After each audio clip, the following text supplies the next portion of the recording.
എന്തൊന്ന് നേടുന്നതിലാണ് നിങ്ങൾ അഭിമാനം കൊള്ളാറുള്ളത്? സമ്പത്തുണ്ടാകുന്നതിൽ, സ്ഥാനമാനങ്ങൾ നേടുന്നതിൽ, പ്രശസ്തി കൂടുന്നതിൽ? ഇതൊന്നും തെറ്റ് എന്നല്ല ഞാൻ ഉദ്ദേശിച്ചത്. അതിനേക്കാൾ ഉന്നതമായത് എന്ത് എന്ന് ചിന്തിക്കുവാൻ ഞാൻ പ്രോത്സാഹിപ്പിക്കുകയാണ്.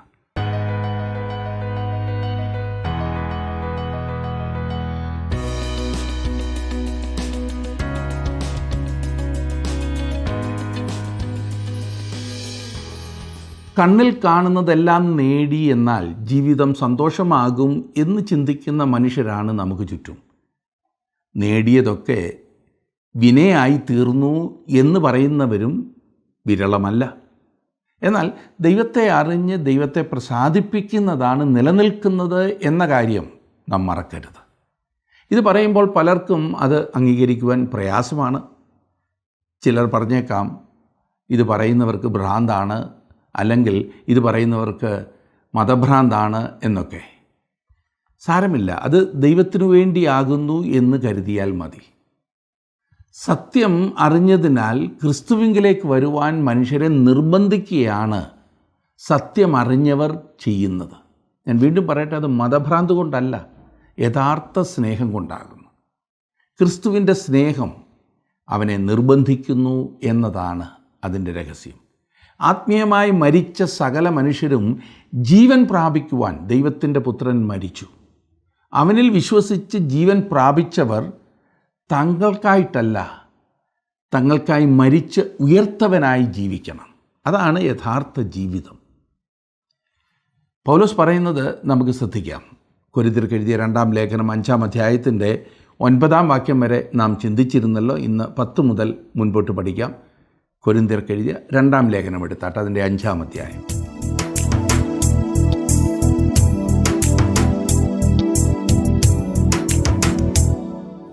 പരനേ, നിന്നെ കാൺമാൻ എനിക്കധികം കൊതിയുണ്ടേ.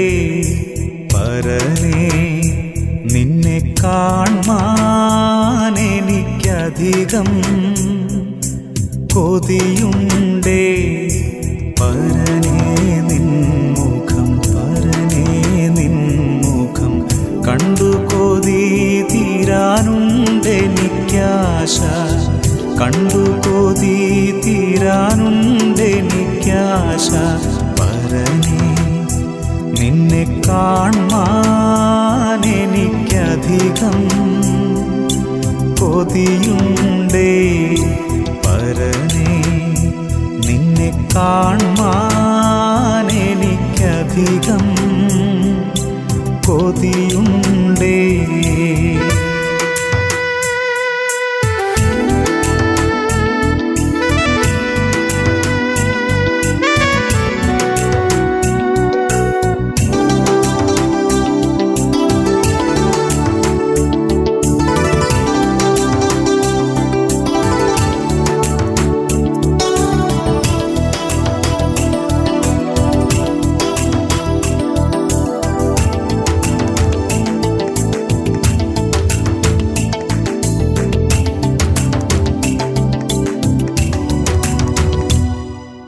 പരനേ, നിന്റെ വരവ് ഏതു സമയം അറിയുന്നില്ല.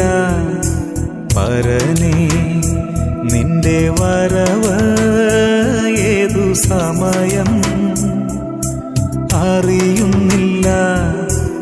എന്നു വരും നീ, എപ്പോൾ വരും നീ, അറിയാത്തതിനാൽ കാത്തിടുന്നേ ഞാൻ, അറിയാത്തതിനാൽ കാത്തിടുന്നേ ഞാൻ. പരനേ, നിന്നെ കാൺമാൻ എനിക്കധികം കൊതിയുണ്ടേ. പരനേ, നിന്നെ കാൺമാൻ എനിക്കധികം കൊതിയുണ്ടേ.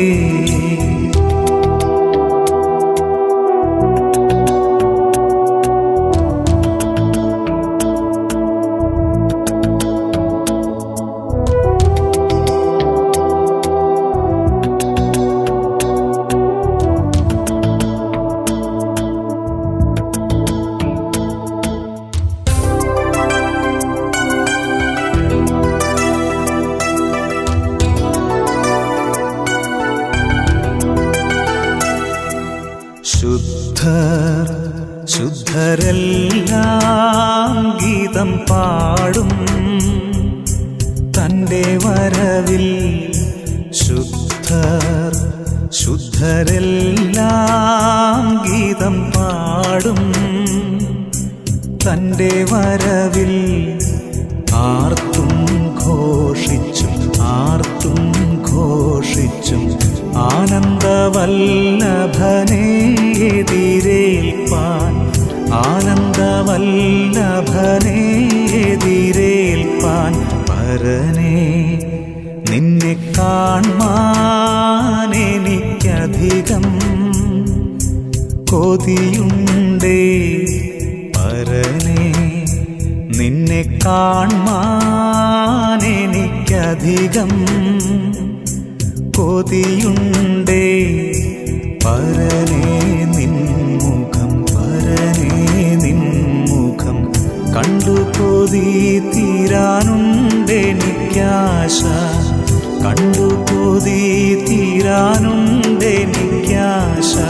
പരനേ നിന്നെ കാൺമാൻ എനിക്കധികം കൊതിയുണ്ടേ.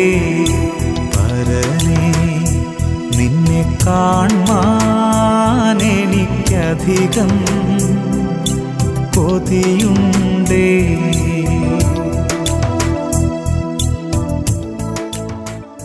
എന്തൊന്ന് നേടുന്നതിലാണ് താങ്കൾ അഭിമാനം കൊള്ളുന്നത്? ഈ വിഷയത്തെക്കുറിച്ച് വിശുദ്ധ പൗലോസ് പറയുന്നതാണ് കഴിഞ്ഞ ദിവസം നാം ചിന്തിച്ചുകൊണ്ടിരുന്നത്. തൻ്റെ ജീവിതത്തിൽ മറ്റെന്തിനേക്കാളുമേറെ യേശുക്രിസ്തുവിനെ പ്രസാദിപ്പിക്കുന്ന വ്യക്തിയാകണമെന്നത്ര പൗലോസും തന്നോട് കൂടെയുണ്ടായിരുന്നവരും ആഗ്രഹിച്ചത്. അതിലായിരുന്നു അവർ അഭിമാനം കൊണ്ടിരുന്നത്. നാം ആരായിത്തീരുന്നു എന്നതിലല്ല, നമ്മുടെ ജീവിതം ദൈവത്തിന് പ്രസാദമുള്ളതാണോ എന്നതാണ് ഏറ്റവും പ്രധാനപ്പെട്ട വിഷയം. കർത്താവായ യേശുക്രിസ്തുവിനോടുള്ള സ്നേഹവും അവനെ പ്രസാദിപ്പിക്കുവാനുള്ള വാഞ്ചയും അവന് പ്രസാദം വരുത്തുന്ന പ്രവർത്തനങ്ങളും അവരുടെ ഹൃദയത്തെ ഉത്തേജിപ്പിക്കുകയും ജീവിതത്തെ നിയന്ത്രിക്കുകയും ഏത് കഷ്ടത്തിലൂടെയും പോകുവാൻ അവരെ ശക്തീകരിക്കുകയും ചെയ്യുന്നു. അതുകൊണ്ട് പൗലോസ് പറയുന്നു, ശരീരം വിട്ടാലും ശരീരത്തിൽ വസിച്ചാലും ഞങ്ങൾ അവനെ പ്രസാദിപ്പിക്കുന്നവരാകുവാൻ അഭിമാനിക്കുന്നു എന്ന്. ഇങ്ങനെ ചിന്തിക്കുന്നതിന് പല കാരണങ്ങൾ പൗലോസ് പറയുന്നുണ്ട്. ഒന്ന്, ഒരു ദിവസം അവൻ്റെ മുൻപാകെ നിന്ന് എൻ്റെ ശുശ്രൂഷയുടെ ഒരു കണക്ക് അവന് നൽകുവാൻ പോവുകയാണ്. നിങ്ങളും അത് കൊടുത്തേ മതിയാകും. അവനെ പ്രസാദിപ്പിക്കും വണ്ണം ശുശ്രൂഷിക്കുവാൻ നമ്മെ ഉത്തേജിപ്പിക്കുന്നതായിരിക്കണം ഇത്. അതത്രേ ഇന്ന് നാം പഠിക്കുവാൻ പോകുന്ന ഭാഗത്ത് പറഞ്ഞിരിക്കുന്നത്. 2 കൊരിന്ത്യർ 5-ാം അധ്യായത്തിൻ്റെ ആദ്യത്തെ 9 വാക്യങ്ങൾ നാം ചിന്തിച്ചു കഴിഞ്ഞിരുന്നല്ലോ. 10-ാം വാക്യത്തിൽ നാം വായിക്കുന്നത്, അവനവൻ ശരീരത്തിലിരിക്കുമ്പോൾ ചെയ്തത് നല്ലതാകിലും തീയതാകിലും അതിന് തക്കവണ്ണം പ്രാപിക്കേണ്ടതെന്ന് നാം എല്ലാവരും ക്രിസ്തുവിൻ്റെ ന്യായാസനത്തിന് മുൻപാകെ വെളിപ്പെടേണ്ടതാകുന്നു. ക്രിസ്തുവിൻ്റെ ന്യായാസനം, ഭീമ എന്ന് ഇവിടെ പറഞ്ഞിരിക്കുന്നു. കൊരിന്തിൽ കൂടെ യാത്ര ചെയ്യുന്നവർക്ക് മുൻപുണ്ടായിരുന്ന ഭീമായുടെ അവശിഷ്ടങ്ങൾ ഇപ്പോഴും കാണാവുന്നതാണ്. ന്യായാധിപന്മാർ ഇവിടെ ഇരുന്ന് ജനങ്ങൾക്ക് അന്ന് ന്യായം വിധിച്ചിരുന്നു. എന്നാൽ ക്രിസ്തുവിൻ്റെ ന്യായാസനം ഇതിൽ നിന്ന് വിഭിന്നമാണ്. ശിക്ഷ നൽകുവാനുള്ളതല്ല, വിശ്വാസികൾ മാത്രമാണ് അതിൻ്റെ മുൻപിൽ നിൽക്കുന്നത്. അവരുടെ പ്രയത്നത്തിൻ്റെ പ്രതിഫലം വാങ്ങുവാനാണ് അവർ അവിടെ നിൽക്കുന്നത്. നാം എല്ലാവരും എന്ന് പൗലോസ് പറയുന്നത് വിശ്വാസികളോടാണ്. നാം ശരീരത്തിൽ ആയിരുന്നപ്പോൾ എന്ത് ചെയ്തു, എങ്ങനെ ചെയ്തു, വിലയിരുത്തൽ കർത്താവ് നടത്തും. അതിനുള്ള ന്യായാസനമാകുന്നു ഇവിടെ പറഞ്ഞിരിക്കുന്നത്. നമ്മുടെ ഓരോരുത്തരുടെയും പ്രവർത്തനങ്ങൾ, ഓരോ ദിവസത്തെയും പ്രവർത്തനങ്ങൾ, ഓരോ മിനിറ്റിലെയും പ്രവർത്തനങ്ങൾ നാം വളരെ ശ്രദ്ധിച്ച് മാത്രം ചെയ്യേണ്ടതാണ്. കാരണം അതൊക്കെയും വിലയിരുത്തുന്ന ഒരു ദിവസമുണ്ട്. ക്രിസ്തുവിൻ്റെ ന്യായാസനത്തിങ്കൽ അതിനൊക്കെ കണക്ക് കൊടുക്കേണ്ടി വരും. സാരമില്ല, ആരും കണ്ടില്ല, ആരും കേട്ടില്ല എന്നൊക്കെ പറഞ്ഞ് നാം ഒഴിഞ്ഞു പോകാറുള്ള കാര്യങ്ങളുണ്ടല്ലോ, വളരെ ഗൗരവതരമാണ്. അതൊക്കെയും വിലയിരുത്തുകയും അതിനെയൊക്കെയും വിധിക്കുകയും ചെയ്യുന്ന ഒരു ദിവസം വരുന്നു. പേടിപ്പിക്കുവാനല്ല, കൂടുതൽ ശ്രദ്ധിക്കുവാനാണ് ഈ ഭാഗം ഞാൻ അപ്രകാരം പറഞ്ഞത്. ഫിലിപ്പിയർക്ക് ലേഖനം എഴുതുമ്പോൾ വിശുദ്ധ പൗലോസ് ഇപ്രകാരം പറയുന്നു, എനിക്ക് ജീവിക്കുന്നത് ക്രിസ്തുവും മരിക്കുന്നത് ലാഭവുമാകുന്നു എന്ന്. അതിൻ്റെ പിന്നാലെ വിട്ടുപിരിഞ്ഞ് കർത്താവിനോട് ചേരുവാനുള്ള തൻ്റെ ആഗ്രഹവും പൗലോസ് പ്രകടിപ്പിക്കുന്നു. കൂടുതൽ ജീവിച്ച് കർത്താവിന് വേണ്ടി കൂടുതൽ അധ്വാനിക്കാനും ഇഷ്ടം. അതാണ് അവൻ ആഗ്രഹിച്ചത്. ഞാനും അങ്ങനെ തന്നെയാണ് ആഗ്രഹിക്കുന്നത്. ജീവിക്കുവാൻ സാധിക്കുന്നത്രയും ജീവിക്കുക, ദൈവത്തിനു വേണ്ടി ചെയ്യാവുന്നവയെല്ലാം ചെയ്യുക. ഇന്നലത്തേതിനേക്കാൾ വഷളാകുവാനല്ല, പിന്നെയോ മെച്ചപ്പെടുവാൻ. അങ്ങനെയെങ്കിൽ മാത്രമേ ജീവിതം വിജയകരമാകുകയുള്ളൂ. സുഹൃത്തെ, പെട്ടെന്നങ്ങ് പോകുവാൻ പൗലോസ് ആഗ്രഹിച്ചില്ല. അവൻ പറഞ്ഞത് ശരീരത്തിൽ ജീവിച്ച് കുറെ കൂടി പ്രവർത്തിക്കുവാനാണ് താൻ ആഗ്രഹിക്കുന്നത് എന്നത്രേ. തൻ്റെ ശരീരത്തിൽ ക്രിസ്തു മഹിമപ്പെടുവാൻ, അവനാൽ അംഗീകരിക്കപ്പെടുവാൻ, അങ്ങനെ അവനൊരു പ്രതിഫലം പ്രാപിക്കുവാനാണ് ആഗ്രഹിച്ചത്. ഞാനും ചിന്തിക്കുന്നത് ഈ പറഞ്ഞതുപോലെയാണ്. ഈ ശരീരത്തിലായിരുന്നു കൊണ്ട് എന്നാൽ ആവോളം കർത്താവിനായി ചെയ്യുവാൻ ഞാൻ ആഗ്രഹിക്കുന്നു. വിശ്വാസികൾക്കുള്ള ഒന്നാമത്തെ പ്രചോദനം ഇതത്രേ. നാം എല്ലാം ക്രിസ്തുവിൻ്റെ ന്യായാസനത്തിനു മുൻപാകെ വെളിപ്പെടുവാൻ പോകുന്നു. അവിടെ നാം നമ്മുടെ ജീവിതത്തിൻ്റെ കണക്ക് കർത്താവിന് നൽകേണ്ടതുണ്ട്. നാം അവനൊരു റിപ്പോർട്ട് കൊടുക്കുവാൻ പോകുകയാണ്. ഈ വിഷയത്തെക്കുറിച്ച് നാം വളരെ ഗൗരവമായി ചിന്തിക്കേണ്ടതാണ്. ഒരു നിമിഷവും നമുക്ക് പാഴാക്കുവാനില്ല. ഫലമില്ലാത്ത ദിവസങ്ങൾ ഉണ്ടാകുവാൻ പാടില്ല. പ്രതിഫലമില്ലാത്ത ഒരു അവസ്ഥയിൽ നമ്മെ അന്ത്യത്തിൽ കണ്ടാൽ അതിനോളം നിരാശാജനകമായ അവസ്ഥ വേറെന്താണെന്ന് ചിന്തിക്കൂ. അതൊരിക്കലും ഉണ്ടാകുവാൻ പാടില്ല. എന്നെ ശ്രദ്ധിച്ചുകൊണ്ടിരിക്കുന്ന പ്രിയപ്പെട്ട ഓരോരുത്തരോടും എനിക്ക് പറയുവാനുള്ളത്, നാം എല്ലാവരും ക്രിസ്തുവിൻ്റെ ന്യായാസനത്തിന് മുൻപിൽ ഒരു നാൾ നിൽക്കേണ്ടി വരും. നമ്മുടെ ജീവിതത്തിൻ്റെ കണക്ക് കൊടുക്കേണ്ടി വരും. സംക്ഷിപ്തമായ ഒരു റിപ്പോർട്ടും. വെളിപ്പാട് പുസ്തകം 20-ാം അധ്യായത്തിൽ കാണുന്ന വെള്ള സിംഹാസനമല്ല ഇത്. അതിന് മുൻപിൽ വരുന്നത് അവിശ്വാസികൾ മാത്രമാണ്. കഴിവുള്ളിടത്തോളം കർത്താവിൻ്റെ വേലയിൽ ഉറ്റിരിപ്പീൻ. നന്ന് നല്ലവനും വിശ്വസ്തനുമായ ദാസനെ ദാസിയെ എന്ന ശബ്ദം കേട്ടുകൊണ്ട് നിത്യതയിലേക്ക് പ്രവേശിക്കുവാൻ കഴിയുമെങ്കിൽ അതിനോളം മനോഹരം എന്താണല്ലേ?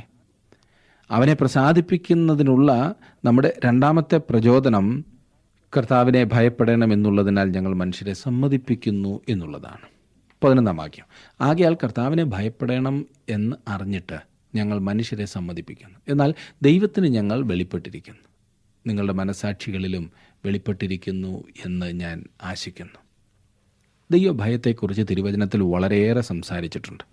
യഹോവ ഭക്തി ജ്ഞാനത്തിൻ്റെ ആരംഭമെന്ന് സദൃശവാക്യം 9:10 നാം വായിക്കും. ദൈവത്തെ ഭയപ്പെടേണ്ട ആവശ്യമില്ല എന്നുള്ളതാണ് ഈ ഉൽപ്പതിഷ്ണുക്കളുടെ, ലിബറൽസ് ആയ ആളുകളുടെ ഒരു പഠിപ്പീര്. അവർ ദൈവത്തെ മധുരം കനിയുന്ന, ആർക്കും വളയ്ക്കാവുന്ന ഒരു വൃദ്ധനായിട്ടാണ് ചിത്രീകരിക്കുന്നത്. ദൈവത്തിൻ്റെ സാർവലൗകിക പിതൃത്വവും മനുഷ്യൻ്റെ സാർവലൗകിക സാഹോദര്യവും ലിബറലിസം പഠിപ്പിക്കുന്നത് നമുക്കറിയാം. ഇത്രമാത്രം വഴിതെറ്റിയ മറ്റൊരു പഠിപ്പീരില്ല എന്ന് വേണം ചിന്തിക്കുവാൻ.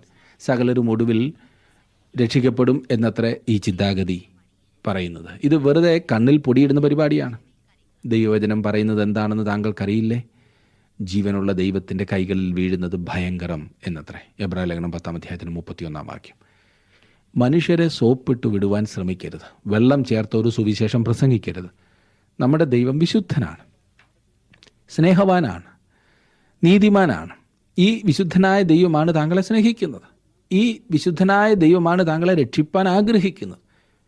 എന്നാൽ പ്രിയ സഹോദര, പ്രിയ സഹോദരി, ദൈവം വെച്ചിരിക്കുന്ന വഴിയിലൂടെ താങ്കൾ അവങ്കലേക്ക് വരാത്ത പക്ഷം താങ്കൾ ന്യായവിധിയിലൂടെ അവങ്കൽ വന്നേ മതിയാകൂ. കർത്താവിനെ ഭയപ്പെടണമെന്നറിഞ്ഞിട്ട് നരകത്തെക്കുറിച്ച് ഒരൊറ്റ പ്രസംഗം പോലും പ്രസംഗിക്കാത്ത പ്രസംഗപീഠങ്ങൾ ഇന്നുണ്ട്. ശിക്ഷാവിധിയെക്കുറിച്ചും ന്യായവിധിയെക്കുറിച്ചും വളരെ കുറച്ച് പ്രസംഗങ്ങളെ കേൾക്കാറുള്ളൂ. അതും വളരെ വെള്ളം ചേർത്ത് ചാലിച്ചത്. ഫലമോ ഇന്ന് ഒട്ടുമുക്കാലും സഭകളിൽ ദൈവ ന്യായവിധി ആരും ഗൗനിക്കാത്തൊരു വിഷയമായി മാറി. നഷ്ടപ്പെട്ടവരെ തിരഞ്ഞു കണ്ടെത്തുവാനാണ് താൻ വന്നതെന്ന് യേശു കർത്താവ് പറഞ്ഞു. അതേ സുഹൃത്തെ, ജീവനുള്ള ദൈവത്തിൻ്റെ കരങ്ങളിൽ വീഴുന്നത് ഭയാനകമാണ്. ദൈവ ന്യായവിധിയെ നാം ഭയപ്പെടേണ്ടതുണ്ട്. നാം അവനോട് കണക്ക് ബോധിപ്പിക്കേണ്ടവരാകും. ഇത് നാം അംഗീകരിക്കണം. 12-ാം വാക്യത്തിലേക്ക് നാം വരുമ്പോൾ അവിടെ കാണുന്ന 5-ാം അധ്യായത്തിൻ്റെ 12-ാം വാക്യം. ഞങ്ങൾ പിന്നെയും ഞങ്ങളെ തന്നെ നിങ്ങളോട് ശ്ലാഘിക്കുകയല്ല, ഹൃദയം നോക്കിയിട്ടല്ല മുഖം നോക്കിയിട്ട് പ്രശംസിക്കുന്നവരോട് ഉത്തരം പറവാൻ നിങ്ങൾക്ക് വകയുണ്ടാകേണ്ടതിന് ഞങ്ങളെക്കുറിച്ച് പ്രശംസിപ്പാൻ നിങ്ങൾക്ക് കാരണം തരികയത്രേ ചെയ്യുന്നത്. വേറെ വിധത്തിൽ പറഞ്ഞാൽ, താങ്കൾ ദൈവത്തിൻ്റെ ആലോചന മുഴുവനായും അറിയിക്കുകയാകുന്നുവെങ്കിൽ അത് വളരെ സ്നേഹത്തോടെ ചെയ്യാവുന്നതത്രേ. ആ കാര്യം പറയുന്നതിന് ഇടിവെട്ടിക്കുകയൊന്നും വേണ്ട. എന്നാൽ മനുഷ്യർ നഷ്ടപ്പെട്ട അവസ്ഥയിലാണെന്ന് നാം വളരെ വ്യക്തമായി മനസ്സിലാക്കുകയും അതവരെ അറിയിക്കുകയും ചെയ്യേണ്ടതാണ്. ഞങ്ങൾ ഞങ്ങളെ തന്നെ ശ്ലാഘിക്കുകയല്ല എന്ന് പറഞ്ഞാൽ ഞങ്ങൾ 4 പേരറിയുന്നവരായി തീരുവാൻ ശ്രമിക്കുകയല്ല എന്നാണ് അർത്ഥം.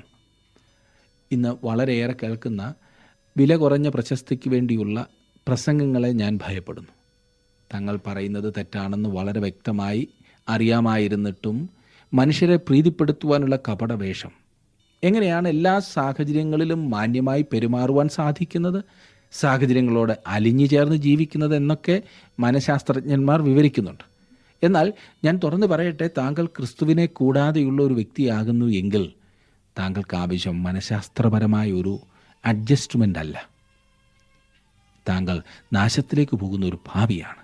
താങ്കൾക്ക് ആവശ്യം ക്രിസ്തുവിനെയാണ്, കർത്താവായ യേശു ക്രിസ്തുവിനെ. ഞാനിങ്ങനെ പറഞ്ഞാൽ അത് എൻ്റെ പ്രസിദ്ധിയെ ബാധിക്കുന്നതാണ്. എന്നാൽ എനിക്ക് എന്ത് ചെയ്യാൻ സാധിക്കും?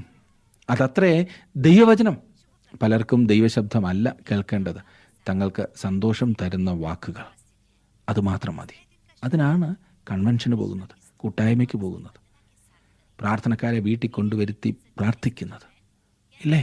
താൽക്കാലിക സന്തോഷം ലഭിച്ചാൽ ദൈവവചനത്തിന് മാത്രമേ താങ്കളെ നിത്യസന്തോഷത്തിലേക്ക് നയിക്കുവാൻ സാധിക്കൂ എന്ന കാര്യം താങ്കൾ മറന്നു പോകരുത്.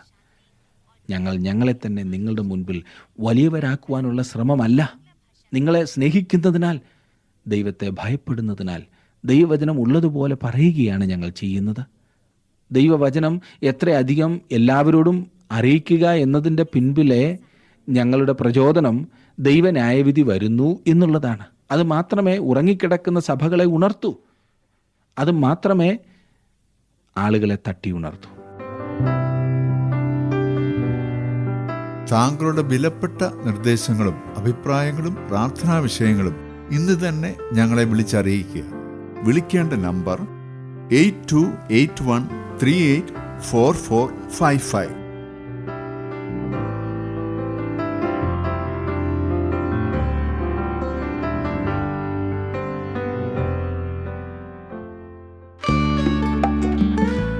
ഇന്നത്തെ പ്രോഗ്രാം താങ്കൾക്ക് ഇഷ്ടപ്പെട്ടുവോ? എങ്കിൽ ഉടൻ തന്നെ ഞങ്ങൾക്കൊരു മിസ് കോൾ തരിക. അടുത്ത വിജയി ഒരുപക്ഷെ താങ്കളായിരിക്കാം.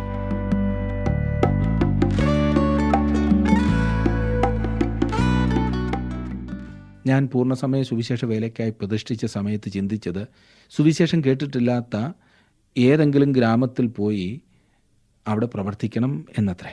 അങ്ങനെയുള്ള ഇടങ്ങളിൽ പ്രവർത്തിച്ചിട്ടുണ്ട് താനും. എന്നാൽ ദൈവം എൻ്റെ ഹൃദയത്തിൽ തന്ന ഏറ്റവും വലിയ ഭാരം മലയാളികളെക്കുറിച്ചാണ്, എൻ്റെ സഹോദരവർഗത്തെക്കുറിച്ച്. ഇന്നും യേശുവിനെ അംഗീകരിച്ചിട്ടില്ലാത്ത എത്ര ലക്ഷം നമുക്കിവിടെയുണ്ട്. അതെ, ഇന്ന് സുവിശേഷം അധികം പ്രസംഗിക്കപ്പെടേണ്ടത് നമ്മുടെ നാട്ടിലാണ്. ക്രിസ്തുവിനെ അറിഞ്ഞിട്ടില്ലാത്ത നമ്മുടെ സഹോദരങ്ങൾ, ദൈവവചനം മനസ്സിലാക്കിയിട്ടില്ലാത്ത പ്രിയപ്പെട്ടവർ പള്ളിയിൽ പോകുന്നുണ്ട്, ആരാധനയിൽ സംബന്ധിക്കുന്നുണ്ട്, എന്നാൽ ക്രിസ്തുവുമായിട്ടുള്ള ബന്ധമില്ല. പ്രിയ സഹോദര, പ്രിയ സഹോദരി, നമുക്ക് വലിയൊരു ഉത്തരവാദിത്തമുണ്ട്. ഇത് നാം ഒരിക്കലും മറന്നു പോകരുത്. 13-ാം വാക്യത്തിൽ നാം വായിക്കുന്നത്, ഞങ്ങൾ വിവശന്മാർ എന്ന് വരികിൽ ദൈവത്തിനും സുബോധമുള്ളവർ എന്ന് വരികിൽ നിങ്ങൾക്കും ആകുന്നു. മറ്റുള്ളവർ തന്നെ ഭ്രാന്തൻ എന്ന് പറയുമെന്ന് പൗലോസ് ചിന്തിക്കുന്നു. അങ്ങനെ ധരിക്കുന്നവർ അങ്ങനെയാകട്ടെ. അവനിത് ചെയ്യുന്നത് ദൈവത്തിന് വേണ്ടിയാണ്. സുബോധമുള്ളവർ എന്ന് വിചാരിക്കുന്നുവെങ്കിൽ അത് മറ്റുള്ളവരുടെ നന്മയ്ക്ക് വേണ്ടി എന്ന് കരുതാം. ദൈവത്തെ പ്രസാദിപ്പിക്കുവാനുള്ള മൂന്നാമത്തെ പ്രചോദനം, അതെ, ക്രിസ്തുവിൻ്റെ സ്നേഹം ഞങ്ങളെ നിർബന്ധിക്കുന്നു എന്നുള്ളതാണ്. 14-ും 15-ും വാക്യങ്ങളിലേക്ക് നമുക്ക് വരാം. ക്രിസ്തുവിൻ്റെ സ്നേഹം ഞങ്ങളെ നിർബന്ധിക്കുന്നു. എല്ലാവർക്കും വേണ്ടി ഒരുവൻ മരിച്ചിരിക്കെ എല്ലാവരും മരിച്ചു എന്നും, ജീവിക്കുന്നവർ ഇനി തങ്ങൾക്കായിട്ടല്ല തങ്ങൾക്കു വേണ്ടി മരിച്ചുയർത്തവനായിട്ട് തന്നെ ജീവിക്കേണ്ടതിന് അവൻ എല്ലാവർക്കും വേണ്ടി മരിച്ചു എന്നും ഞങ്ങൾ നിർണയിച്ചിരിക്കുന്നു. നിർബന്ധിക്കുന്നു എന്ന് നാം കണ്ടല്ലോ. ഈ പദം ചിലർ ശരിക്കും ഗ്രഹിച്ചിട്ടില്ല. ക്രിസ്തുവിൻ്റെ സ്നേഹം ചില കാര്യങ്ങൾ ചെയ്യാതിരിക്കാൻ ഞങ്ങളെ നിർബന്ധിക്കുന്നു എന്നല്ല, പിന്നെയോ മറിച്ച് ക്രിസ്തുവിൻ്റെ സ്നേഹം ഞങ്ങളെ മുന്നോട്ട് തള്ളുന്നു എന്നാണ്. ലക്ഷ്യബോധമുള്ളവരാക്കുന്നു, ദൈവവചനം മറ്റുള്ളവർക്ക് കൊടുക്കുവാൻ കാരണമാക്കുന്നു. എല്ലാവർക്കും വേണ്ടി ഒരുവൻ മരിച്ചു എങ്കിൽ എല്ലാവരും താൻ നിമിത്തം മരിച്ചു എന്ന യാഥാർത്ഥ്യമാണ് സുവിശേഷത്തിൻ്റെ സാക്ഷ്യം വഹിപ്പാൻ പൗലോസിനെ ഭൂമിയുടെ അറ്റത്തോളം പോകാൻ പ്രേരണ നൽകി അയച്ചത്. എല്ലാവർക്കും വേണ്ടി ഒരുവൻ മരിച്ചിരിക്കെ എല്ലാവരും മരിച്ചു എന്നും. മനുഷ്യവർഗം മരണത്തിന് വിധിക്കപ്പെട്ടവരായി കഴിയുന്നു. ആദാം ഏദൻ തോട്ടത്തിലായിരുന്നപ്പോൾ നമ്മുടെ വർഗത്തിൻ്റെ മൊത്തം ശിരസ് അവനായിരുന്നു. ആ പഴയ സൃഷ്ടിയുടെ തല അവനായിരുന്നു. ആദാമിൽ ആ പഴയ സൃഷ്ടി കുറ്റം വിധിക്കപ്പെട്ടിരിക്കുന്നു, ശിക്ഷ വിധിക്കപ്പെട്ടിരിക്കുന്നു. ദൈവം അവനോട് പറഞ്ഞു, തോട്ടത്തിലെ സകല വൃക്ഷങ്ങളുടെയും ഫലം നിനക്ക് ഇഷ്ടം പോലെ തിന്നാമെന്ന്. എന്നാൽ നന്മ തിന്മകളെക്കുറിച്ചുള്ള അറിവിൻ്റെ വൃക്ഷത്തിൻ ഫലം തിന്നരുത് എന്ന്. തിന്നുന്ന നാളിൽ നീ മരിക്കും. ഉൽപ്പത്തി പുസ്തകം 2-ാം അധ്യായത്തിൻ്റെ 16-17 വാക്യങ്ങൾ. ആദാം അറിഞ്ഞുകൊണ്ട് തന്നെ ദൈവത്തോട് അനുസരണക്കേട് കാണിച്ചു. അവൻ മരണവിധിയിലായി. അവൻ അങ്ങനെ ആയിത്തീർന്നപ്പോൾ മനുഷ്യവർഗത്തെ മൊത്തം തന്നോടൊപ്പം കൂട്ടി. കാരണം സകലരെയും പ്രതിനിധീകരിക്കുന്നവൻ ആയിരുന്നു അവൻ. മരണത്തിന് വിധിക്കപ്പെട്ട ഒരു കുടുംബത്തിലാണ് താങ്കളും ഞാനും പിറന്നത് എന്ന് പറഞ്ഞാൽ അത് സന്തോഷം നൽകുന്ന ഒരു വാർത്തയല്ല, ഒരു സുവാർത്തയല്ല. സകല മാനവരാശിയും ഇപ്പോൾ മരണശിക്ഷയ്ക്ക് വിധിക്കപ്പെട്ടിരിക്കുന്നു. ആരോ പറഞ്ഞു, താങ്കൾക്ക് ജീവൻ നൽകുന്ന ആ നിമിഷം തന്നെ അത് എടുത്തു മാറ്റുവാനും തുടങ്ങുന്നുവെന്ന്. കൂരിരുൾ താഴ്വരയിൽ കൂടി ഞാൻ നടക്കേണ്ടി വന്നാലും എന്ന് ദാവീദ് പറഞ്ഞപ്പോൾ അവൻ തൻ്റെ ജീവിതത്തിൻ്റെ അന്ത്യത്തെക്കുറിച്ചല്ല സൂചിപ്പിക്കുന്നത്. പിന്നെയോ ജീവിതം മൊത്തം മരണനിഴലിൻ താഴ്വരയിൽ കൂടി നടക്കുന്നതാകുന്നു എന്നത്രേ അർത്ഥം. മരണത്തിന് വിധിക്കപ്പെട്ട ജീവിതങ്ങൾ. എന്നാൽ കർത്താവായ യേശുക്രിസ്തു ലോകത്തിലേക്ക് താണിറങ്ങി വന്നു. അവൻ സ്വർഗത്തിൻ്റെ മഹിമകൾ വെടിഞ്ഞ് ഈ ദുഷ്ടലോകത്തിലേക്ക് വന്നു. അവൻ തികച്ചും പാപമില്ലാത്തവനായിരുന്നു. അവൻ വിശുദ്ധനായിരുന്നു, നിർദോഷനായിരുന്നു, നിഷ്കളങ്കനായിരുന്നു, പാപികളോട് വേർവിട്ടവനുമായിരുന്നു. പാപികളെ രക്ഷിപ്പാനായി അവൻ ഇവിടേക്ക് ഇറങ്ങി വന്നു. അവൻ സ്വർഗത്തിൽ നിന്നും നാം ആയിരിക്കുന്ന ഈ താഴ്വരയിലേക്കാണ് ഇറങ്ങി വന്നത്. ഇവിടെ എല്ലാവരും അതിക്രമങ്ങളിലും പാപങ്ങളിലും മരിച്ചിരുന്നു.